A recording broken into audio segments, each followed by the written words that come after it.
3 more games remaining. Well, that's my pick at least, right? So 7-game series here. Game 5, NBA Finals, Warriors versus Celtics tomorrow morning, Australian Eastern Standard Time. Is it Eastern Standard Time? Is that what it stands for? Yeah. Beautiful. Oh, pity we're back at work, you know, and I'm not going to catch it. I caught the other game, game 4, obviously, and I watched game 4 and I was like, look, Celtics win this, it's over. I might as well pay my $9 and get this game under my belt. And you know, it was on the weekend, obviously. But you know, credit to Steph Curry, Warriors. You know, they picked that one on the road that they had to, and they've got home court advantage back again.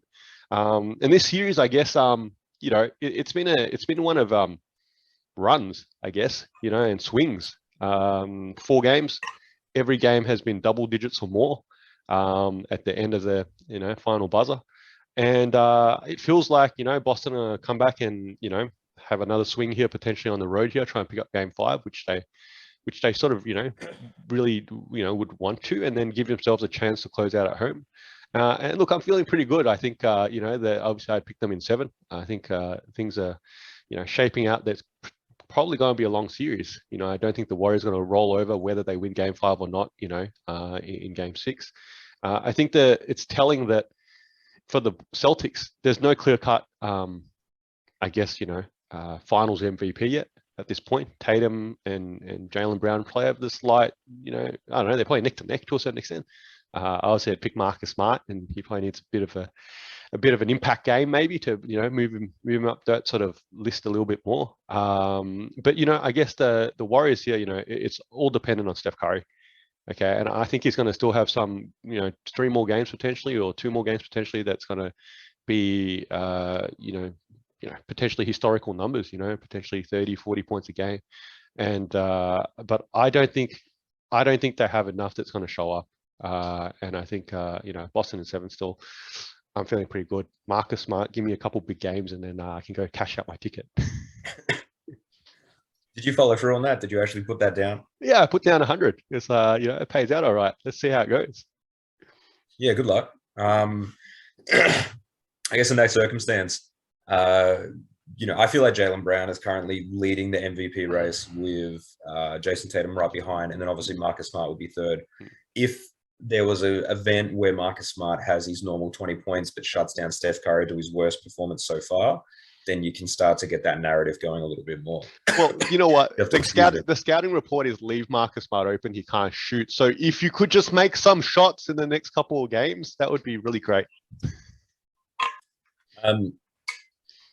Excuse any coughing that I do in between. Look, obviously I said Golden State in 5, and I think that there's a bit of a disconnect with where I perceive the Boston Celtics to be and where I perceived Golden State to be. Currently, we got an alternating series, so we go 1-1. We're getting the road wins, etc. One of the it's probably a lukewarm take. The lukewarm take is whoever wins 2 games in a row is going to win the series. So if Golden State can win game 5, I would believe that they'll win the series. If the Celtics win game 5, then they have to win game 6.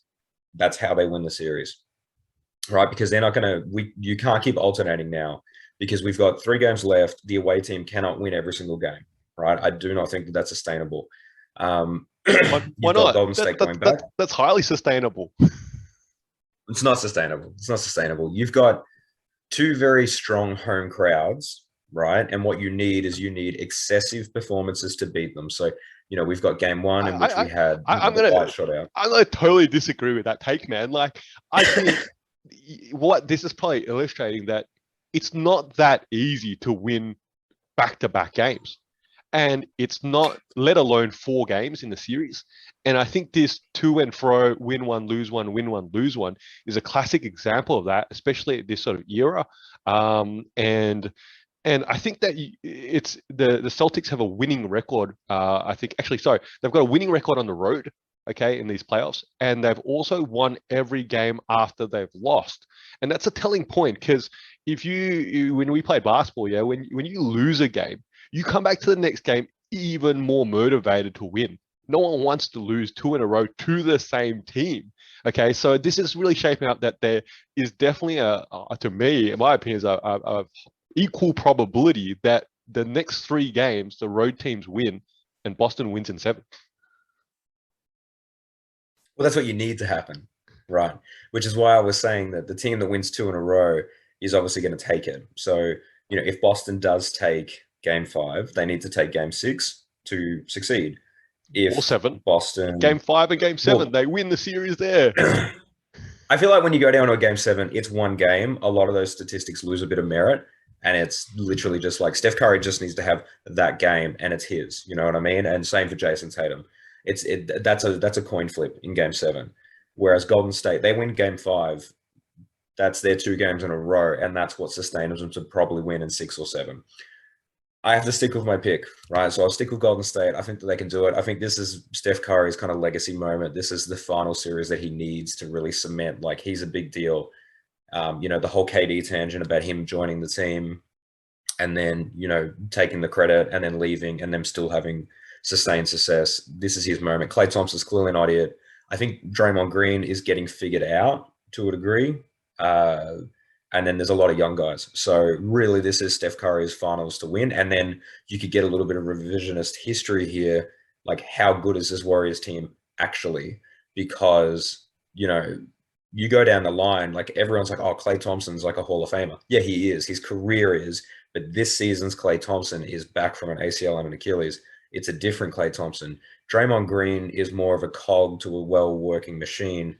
But then outside of that, Wiggins has really, like, disappointed is the wrong word, but just has not capitalized the moment that I think we expected him to. There's no minutes for Kuminga, which is a bit problematic. Jordan Poole is young, and so the up and down is definitely showing now. And Iguodala is way too old. Kevon Looney is doing, his role player aspect. So, the team is actually not as strong as I think, the previous iterations of these dynasties are. And I think that's obviously the series, yeah. But it's coming down to, Boston has to play quite well as a team and execute and understand that Steph Curry is going to have his 40, probably. And it's who helps Steph Curry out. Now, Steph Curry will continue to do his excellence. And obviously the 43 points in game 4, was needed to get them there. I think he understands the gravity of the situation. I think he sustains it. I think he can do it. But I also will go with you to a game 7. So I'll say Golden State in 7. I think, look, firstly, the Steph Curry narrative, the good news for Steph Curry here is that even if they lose, which, obviously I'm picking they're losing, he's not going to cop too much criticism this offseason. He has shown up, he's put up his numbers, and you can nitpick the rest of the roster and say some of these key players like Klay, it's not 100% clearly still not Klay from 3 years ago. Obviously Draymond has had a pretty terrible series, especially putting the ball in the bucket. And I think Steve Kerr needs to find Kuminga some minutes. You touched upon that. Okay, I think that can be an X factor for the Warriors. Okay, I'm not saying he's going to score lots of points, but can they find him 10 minutes? Okay, 15 minutes. What he was doing during the regular season, okay, is being that sort of high energy spark plug coming off the bench with fresh legs and young legs. Okay, I think that would change a big dynamic, obviously, for the Warriors. It's funny how they've gone to, or they went to, obviously, early with the Iguodala. They've gone to Otto Porter, who both have come off injuries, obviously, and they've just not really performed, I guess, in these moments. And no one would really have expected them to. Let's be clear. The fact that Iguodala played double-digit minutes, I think, in game 1, and he's sat out since like round 1, I think. It's like, what did you expect him to do? Like, he was like, he made a couple of buckets, but it was non-impact, and that was a reality. So I think that they do have to trust in their bench, and that could be an X factor. Okay, but look, at the end of the day, Steph Curry, he's shown up. Credit to him, but the Warriors don't have enough to pick up this win.